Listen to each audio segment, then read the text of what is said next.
नमस्कार, मैं अंजना और आप देख रहे हैं कर्म कसौटी न्यूज। आइए रुक करते हैं आज की बड़ी खबर पर। एआई की दुनिया में क्रिएटिविटी लीक से हटकर काम करना।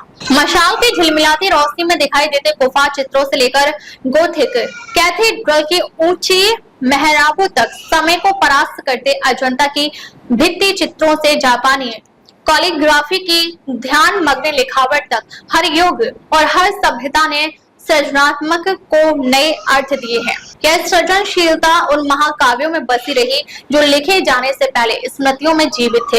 इसने उन आकृतियों में जगह पाई जो हर दिन बनाई और मिटाई गई। उस संगीत में सजी रही है सृजनात्मकता जिसका सुर दिन के साथ बदलता रहा। आज यही सृजनशीलता अभूतपूर्व जांच पड़ताल के दायरे में है। इसे एक नई दृष्टि से देखा जा रहा है, एआई यानी आर्टिफिशियल इंटेलिजेंस की दृष्टि से। एआई पर आज रोज चर्चा हो रही है, बहस चल रही है, विश्लेषण किया जा रहा है। इसे थोड़ा समझने का प्रयास करते हैं। क्या वाकई एआई में आर्टिफिशियल है? आर्टिफिशियल इंटेलिजेंस कहते हुए कहीं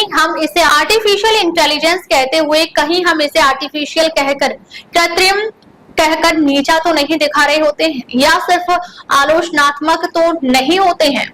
आखिरकार इसकी जड़ें तो इंसानों के बनाए डेटा में ही है। हमारे शब्द, हमारी तस्वीरें, हमारा इतिहास और हमारे फैसले, ये सब मिलकर ही तो बनाते हैं इसका डेटा। एआई का बनाया हर वाक्य और हर तस्वीर दरअसल एक गूंज है हमारे बीते कल की। हमने जो कभी देखा, कहा या महसूस किया था। इसके बावजूद यह हमें नया लगता है क्योंकि यह हमारे सपने अद्भुत गति और चमक दमक के साथ आता है।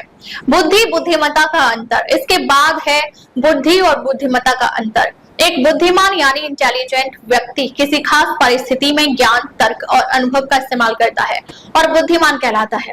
पर इंटेलिजेंस का अर्थ केवल एक व्यक्ति की क्षमता नहीं, यह एक सार्वभौमिक सिद्धांत की गहन अभिव्यक्ति है। यह है महत तत्व यानी ब्रह्मांडीय बुद्धिमत्ता।